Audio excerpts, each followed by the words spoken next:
I can assure you that we're moving as aggressively as we can to source all those items, get our hands on that material, and get it on its way just as quickly as possible. The previous $800 million package that that the president authorized is really only a few days away from closing out. So we're just going to keep moving, keep going forward.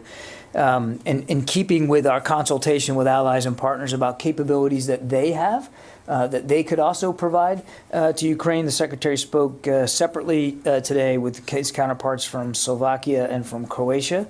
Again, as part of this ongoing consultation with allies and partners. And we'll have fuller readouts of those conversations later this afternoon. But again, it's of a piece of the Secretary's personal involvement in trying to help consult with allies and partners about getting additional security assistance items. And I'm not going to get ahead of the readout just yet. Separately, I would like to note, off the topic of Ukraine, that on Tuesday, the Defense POW MIA Accounting Agency announced that U.S. Army Air Forces Lieutenant Colonel Addison E. Baker, who was 36 when he was killed during World War II, posthumously, awarded the Medal of Honor, was finally accounted for on the 8th of April this year. Lieutenant Colonel Baker was piloting a B-24 Liberator bomber during Operation Tidal Wave near Ploiești, Romania. His plane was hit by anti-aircraft fire and crashed, but not before he was able to drop his bombs on the target. Baker is the 17th airman identified as part of the Ploiești project, which began in 2017 at the Defense POW MIA Accounting Agency's laboratory at Offutt Air Force Base, Nebraska, and our thoughts and prayers continue to go out with Lieutenant Colonel Baker's family. But we're certainly proud and honored to be able to identify his remains and recognize his incredible service to the country during World War II. Okay, Bob, I think you're on the phone. You're first. Yes, thank you. I am on the phone today. I hope you can hear me. On Ukraine, could you give your current assessment of the Russian ship incident as to whether it's your working assumption that it was struck by a missile? Is it still moving under its own power? And lastly, could you offer your assessment of what the significance of this loss is for the broader Russian campaign? Thank you. So I'll just tell you what we know, and that's, to be very honest with you, that we don't know everything. We cannot confirm the Ukrainian reports that it was hit by a missile, but we are also not in a position to refute that it could have been a Ukrainian missile which struck the ship. We just don't have perfect visibility on exactly what happened. We do believe that there was a significant explosion on this cruiser, the Moskva, of the Slava class of cruisers in the Russian Navy. We do believe that that explosion caused a significant fire, which as of this morning was still raging aboard the ship. We do assess that at least some of the crew members evacuated the ship and were placed aboard other Russian Navy ships. I can't tell you if it's the whole crew. We just have a sense, we have assessment that some crew were evacuated from the ship. We are, this morning, we had assessed that the ship was underway under its own power. We are no longer able to make that certainty today, this afternoon. We're not exactly sure that the ship is actually still able to make its own way. So that's the update. That's the best that we can provide you in terms of what we know and feel comfortable speaking to. As for the impact on the Russian Navy, that's a little difficult to know with great certitude. They have and have had anywhere from a dozen to 24 ships operating in the Black Sea and the Sea of Azov since the beginning of this invasion. They have ports, as you know, on the Black Sea, so they historically have operated there. it would it'd be difficult to be able to tell you that this one ship being out of commission, what exactly the impact's going to have. And the reason I say that is because their naval component here to the war has been fairly limited to two things. One, cruise missile strikes inside Ukraine, and two, replenishment and resupply of their efforts in the south. They've only conducted one amphibious landing, and that was on an uncontested stretch of beach near Berdansk in the Sea of Azov.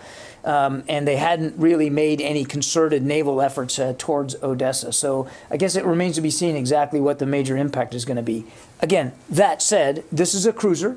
They only have 3 in this class. It's a ship that is roughly 600 feet long. It has a crew of almost 400, more than 400, almost 500 sailors on board. And it's basically designed for air defense. That's what this ship is designed to do, not unlike our own cruisers. So it's going to have an impact on their capabilities, certainly in the near term. Whether it has an impact on their naval capabilities in the long term is just unclear right now. And we don't have, as much as I know we'd like to have and you'd like us to have, we just don't have a better, clearer sense of the damage done and what impact it's going to have to the ship's future here in the near term. Whether she can and will be repaired and put back into service or not, we just don't know. David. So earlier today, a defense official said that other ships in the Black Sea had, since this explosion, moved further away from the coast for whatever reason. Does that change the fact that these other ships have moved further away from the coast? Does that change their ability to launch cruise missiles against targets inside Ukraine, or are they still around?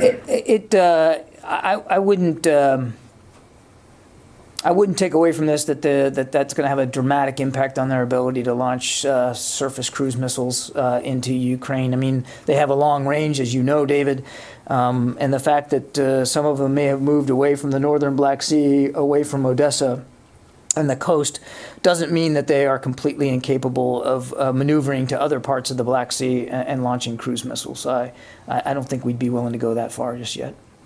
Yeah. We hear about the airspace still being contested.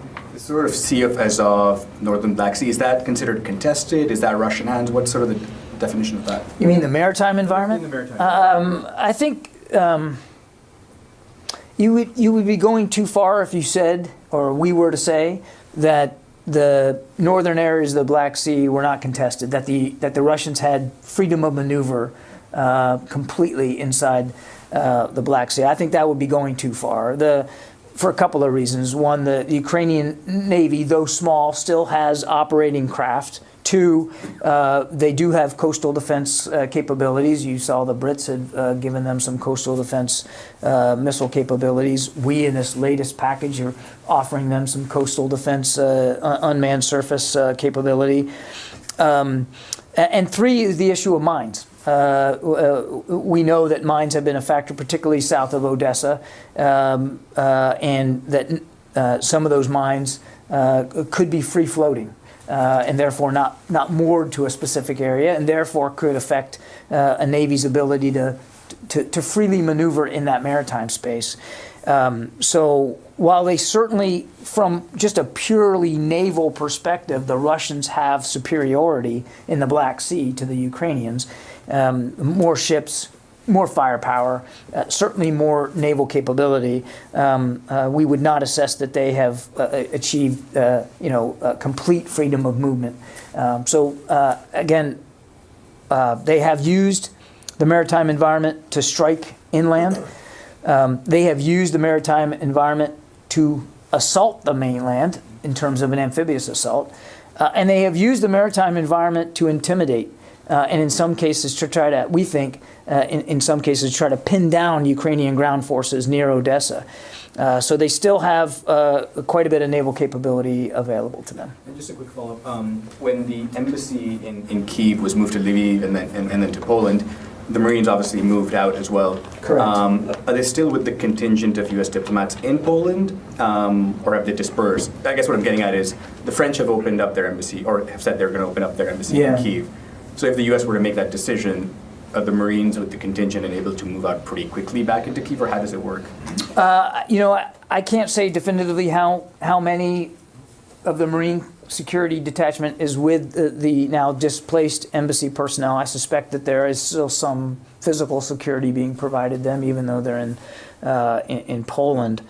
And I don't want to get ahead of the State Department's decision about their embassy in Kiev and if and or when and how they might think about react. That's really something for the State Department to speak to. I would just tell you that, without getting into the hypotheticals here, the Marines are very proud of their security responsibilities with respect to embassies and posts all around the world and support to our diplomats. And that would be an active part of any consideration of bringing an embassy back up to speed. It would be force protection and security for our diplomats. And clearly the Department of Defense would be a part of that discussion. But there's been no decisions made. Tara. Thanks, John. Of the few cruise missiles that have been launched by the Russian Navy into Ukraine, can you tell us, did these originate from the Moskva, or did some of them originate from the Moskva? And then I have a couple others. I couldn't tell you for sure. I mean, this is a cruiser by definition. I mean, they can do lots of things, but they're basically an air defense platform. So typically, they're designed for air defense purposes, but I'm not suggesting that she wouldn't have offensive capabilities. We know, I would just tell you that we do know that some, not a lot, but some cruise missile attacks inside Ukraine have emanated from surface combatants in the Black Sea and the Sea of Azov. I couldn't tell you whether the Moskva participated in that and how much. Okay, and then just two others. On the USVs that the U.S. will be providing to Ukraine, will these unmanned surface vehicles be armed, and kind of what will their purpose, or what will they be able to provide Ukraine? Yeah, they're designed to help Ukraine with its coastal defense needs, and I think I'm just going to leave it at that. I'm not going to get into the specific capabilities, but they're designed to help Ukraine with its coastal defense needs. And as the next tranche of 800 million goes in, is there any concern that, because these are more advanced weapons, Russia may contest those supply lines? Can have those supply lines remained uncontested to this point? Yeah, all I can do is tell you what we're seeing today, and flights are still going into to transshipment sites in the region, and ground movement is still occurring of this material inside Ukraine. That every single day there are security assistance weapons and material and support equipment that is getting into Ukrainian hands. And as we've said before, we're going to keep doing that as much as we can, as fast as we can. There have been we have not seen any Russian efforts to interdict that flow, and so we're going to keep doing it. And as you know, we don't talk about the specifics of that flow so that we can preserve a measure of operational security, and we constantly look at it every day, monitor it, change it, adapt it as needed. Yeah, Sylvie. You said that Russia has still naval superiority in the Black Sea. Just in terms of numbers of ships and capabilities, I think that's a mathematical truth, yeah. Okay. Do they block naval movements of other countries around the Black Sea? Romania, for an example? I'm not aware of anything that they've done to affect the other sovereign states on the Black Sea. They have blockaded Odessa, clearly. They have prevented Odessa from its economic trade and flow of maritime traffic in and out of Odessa, but I'm not aware of anything they've done to threaten or to pose a problem for the economies of other Black Sea nations. I am not thinking about economy. I'm thinking about how you are going to give those unmanned defense coastal ships to Ukraine. They have to go somewhere. They'll get there. Travis. Thanks, John. Is there any update from EUCOM on the plan for U.S. troops to train these Ukrainians on any of these systems? I don't have any details to speak to today. As I said yesterday, we're mindful of the clock, and we're mindful that there will be a basic fundamental training need for some of these systems. I want to stress, Travis, that as I tried to do yesterday, perhaps not perfectly, while some of these systems, the radar, the howitzers will require some familiarization and some basic training. It's not exorbitant. It won't take a long time. It won't require a large pool of trainees.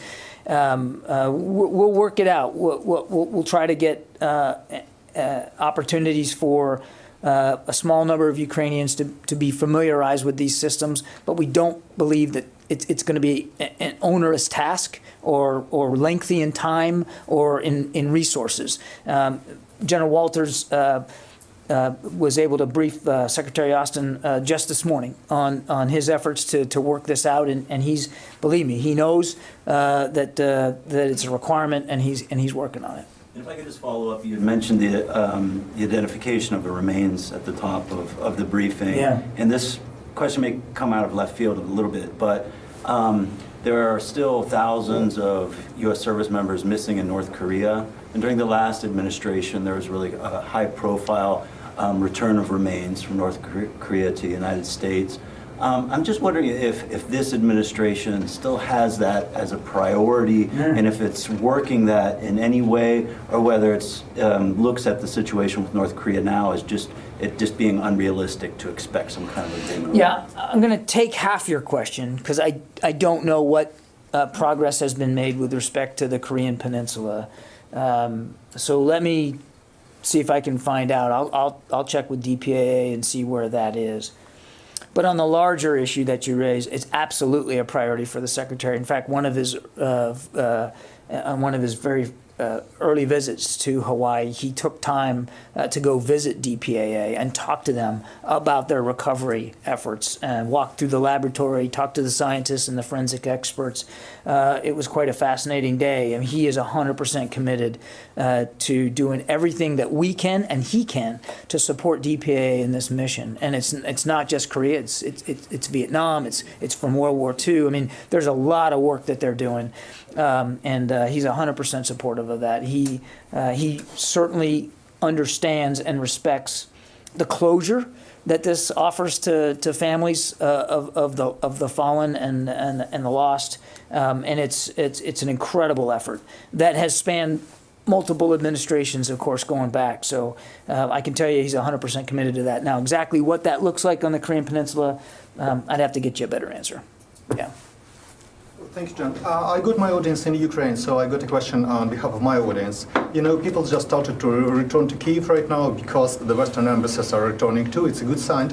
And right now, people are just concerned so very much, and I spoke with my colleagues on the ground, I spoke to politicians today about this Russian military threat to strike Ukrainian decision-making centers, including those in Kiev. Possibly means Minister of Defense, possibly means Office of the President. Sure. So could you share your assessment? Firstly, is Russia, from military point of view, able to do it? And secondly, if it will happen and Ukraine will, strike back, might it be the significant escalation of the situation? So, I mean, the first answer to your question is yes, of course, Russia still has the capability to strike Kiev. I mean, even as we started to see their troops retreat from Kiev and Chernihiv from the north, I said many times that we do not believe that Kiev was no longer under threat, particularly from airstrikes. I mean, we said that many times in the early stages of this retreat and this repositioning of Russian troops. The Russians still have long-range airstrike capability available to them, whether it's through missiles or from air-launched cruise missiles. Ballistic missiles or air-launched cruise missiles. They still have that capability available to them. We never, for a moment, even as the Russians began to reposition, felt that Kiev wasn't potentially still under threat. I can't and won't speak to specific intelligence assessments about what the likelihood is here, but we're mindful that not just Kiev but other cities in Ukraine could still come under threat from Russian air attacks and missile strikes. Okay. Yeah. It's kind of surprising that if Russia still has such strong capabilities of being able to strike in Kiev and elsewhere, is the Pentagon surprised that they haven't tried to make an attempt on these weapons convoys? And was that part of the calculus going in of where these weapons are going in, that possibility that the Russians may... We don't take we don't take any movement of weapons and systems going into Ukraine for granted. Not on any given day, and that's why we're very careful about how much information we put out there about it. That's why that we're careful to modulate that activity on any given day. We're not taking it for granted, and frankly, neither are the Ukrainians either. We get these things into their hands, and they're moving it inside their country. I think the less we say about that, the better. Yeah. John, Ukraine says it reclaimed a checkpoint along the border with Belarus. So how important would that move be at this current stage in the war? And is Belarus still hosting those Russian soldiers, not only to resupply, but redeploy them? I haven't seen the report that they've retaken a checkpoint, so it's difficult for me to go into much detail about that. We have not seen, continue to have not seen tangible efforts by Belarus to involve their troops inside Ukraine. Now, that said, they have housed Russian troops on their soil, continue to do so today. They have allowed missile strikes to occur from their soil. They have allowed for airstrikes to be launched from their soil. So clearly they are enabling the Russian invasion inside Ukraine. But in terms of their actual forces being involved, we just have not seen that. And again, I haven't seen this report, so it's difficult for me to assess the significance of this checkpoint. But it certainly wouldn't surprise me, given that that as the Russians were retreating from the north, the Ukrainians were in hot pursuit and doing the best they could to make that retreat more difficult for the Russians, more hasty than I think they wanted it to be. And of course, they had to do a significant amount of clearance because of concerns for landmines. So, yeah, back there. Mike Stone at Reuters. It was just yesterday, that's all. I just didn't know. Just reminding you. But I got it. Your face is burned on my brain. Mike Stone for Reuters, got it. Go ahead, Mike Stone. Yesterday's package didn't include any Stinger missiles. Is there a reason for that? Did the Ukrainians rescind their request for Stingers? Or has the United States par stock been reached? No. Again, every shipment is based on consultations that we're having directly with the Ukrainians. I think, we detailed for you pretty specifically what was in this $800 million.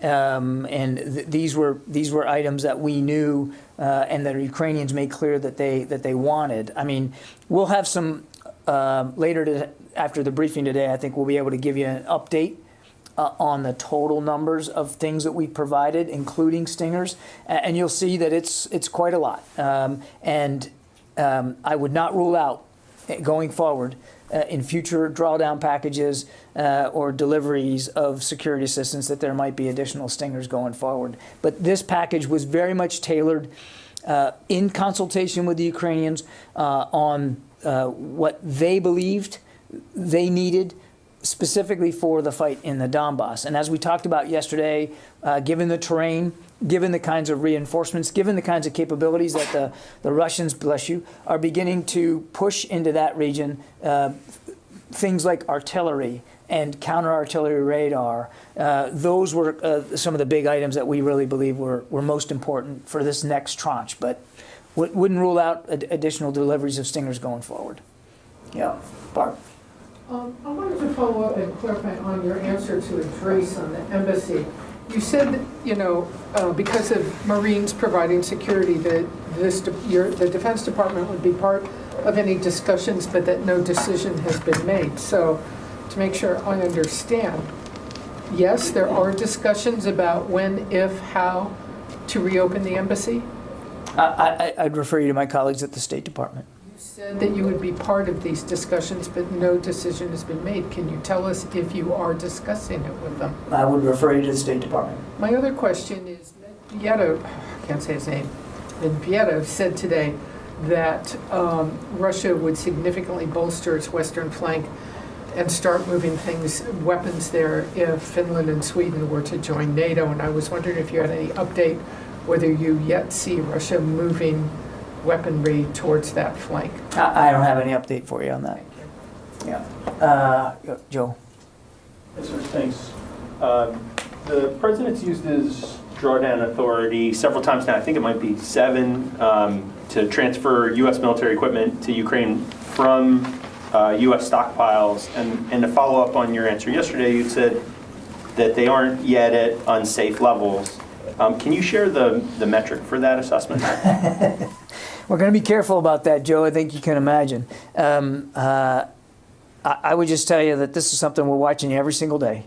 And it's one of the reasons why we wanted to have that roundtable yesterday with CEOs. I'm not going to get into specific metrics, but I can assure you that we are not at the point where our inventories of these systems have or will imminently affect our readiness. We're watching this literally every single day.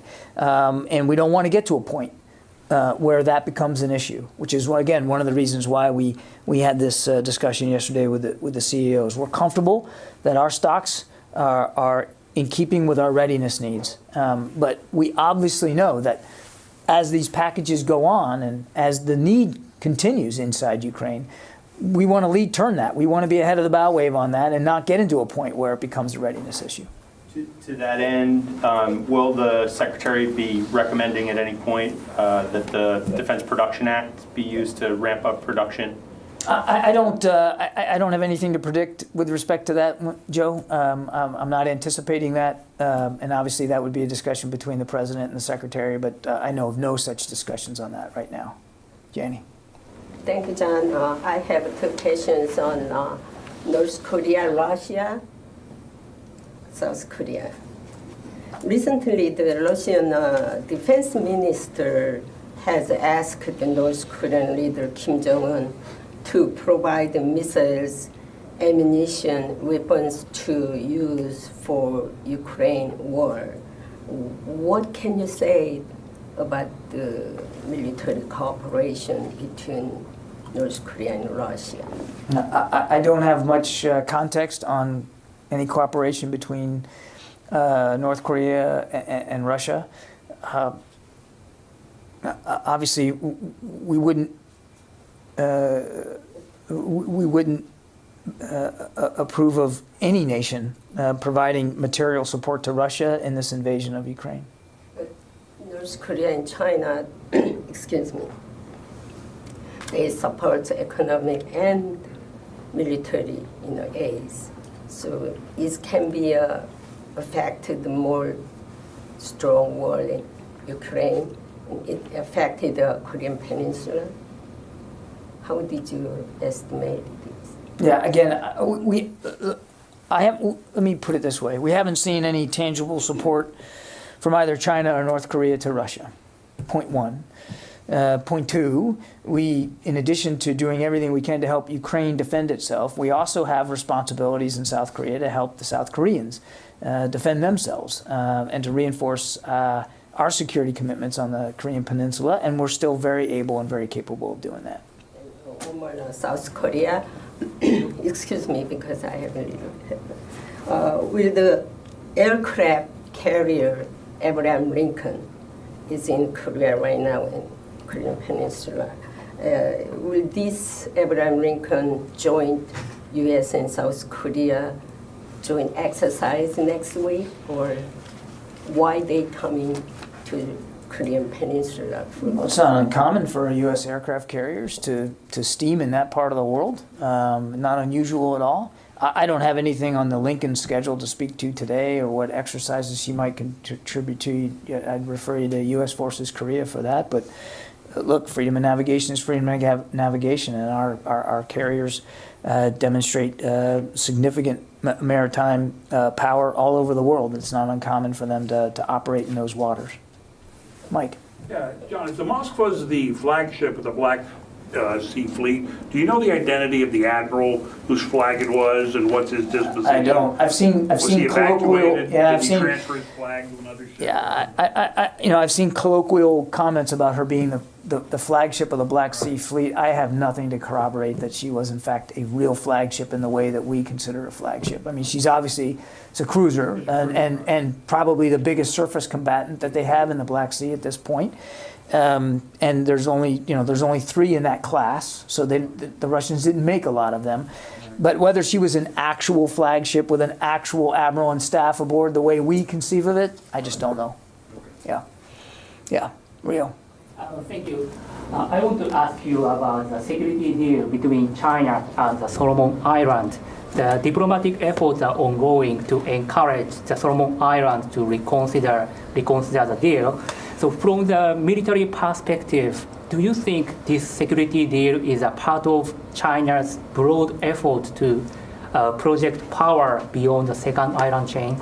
It certainly could be. I refer you to the State Department for more detail. I would just tell you that we do understand that the Solomon Islands and the PRC are discussing a broad security-related agreement. The broad nature of that agreement itself leaves open the door for the potential deployment of PRC military forces to the Solomon Islands, and we believe that signing such an agreement could actually increase destabilization within the Solomon Islands and could set a concerning precedent for the wider Pacific Island region. So, I mean, obviously we're concerned about this. Okay, let me go to the phones. I haven't done that very much. Jeff Shogel, happy birthday, Jeff. Thank you very much. The Air Force is helping families of transgender, gay, and lesbian children who are in states that have passed anti-gay and trans laws like Florida, Alabama, and Texas. I'm wondering, is the Defense Department coming up with any policies to help military families who feel that who live in states that have passed laws like this? Jeff, I'm not aware of any departmental-wide policies. I think what the Air Force did was communicate to airmen and their families that if they needed any assistance or advice or counsel as they transferred from base to base, that there was a set of resources available to them. Carla Babb, VOA. Hey, thanks, John. Like Barb, I am interested in Russia's threat to deploy nuclear weapons in and around the Baltic should Finland and Sweden join NATO. How concerning is this threat to the Pentagon? And also, Medvedev was claiming that Russia was not to blame for this. What would you say about that? Sorry, that's my daughter. Sounds like you got a bit of an armed conflict going on there at home. Are you okay? We are okay. That is what happens when you try to lock your office door and you have a 4-year-old. Did not sound nonviolent. Oh man, I got to get my brains wrapped around this again. Look, we obviously take any potential nuclear threat very, very seriously. And when we noted early on in the conflict when Mr. Putin decided to offer some bellicose rhetoric with respect to nuclear capabilities, that we noted at the time that we took that seriously, and that we continue to monitor it as best we can. So with respect to any recent rhetoric, we're obviously watching that very closely too. I would just tell you, again, two things. Our strategic nuclear deterrent posture is something that the Secretary checks in on every single day. It is not something that we take for granted.